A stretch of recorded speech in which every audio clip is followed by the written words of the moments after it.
Às vezes amando a gente deixa de amar. Às vezes quando encontra. Eu sei que o meu pranto é o seu maior prazer, sua alegria. Amor Rebelde, Leonardo. Por seu amor. Grande sucesso, gravado por Chico Rei e Paraná e colocado no álbum Canto, Bebo e Choro ao Vivo, do cantor Leonardo, que foi lançado no dia 31 de agosto de 2018 pela Talismã Music. Trata-se de um projeto de regravações seguindo a mesma linha dos projetos Cabaré, pelo cantor, juntamente com Eduardo Costa e Bar do Léo.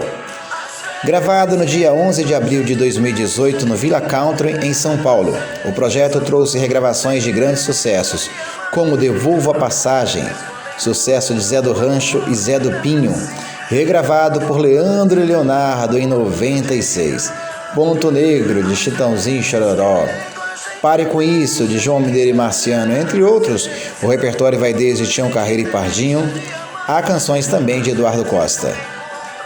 As canções desse álbum: Coração Está em Pedaços, Perder Você é Abraçar a Solidão, Homens, Devolva a Passagem, Você Marcou Pra Mim, Acabou o Amor, Biquíni Bordô, Chora Peito, Quem é que chora por mim, Ponto Negro, Pare Com Isso, Cicatriz, Noite de Tortura, entre outras canções de sucesso. Esse aí, portanto, foi o álbum do cantor Leonardo, chamado de Canto, Bebo e Choro, do ano de 2018.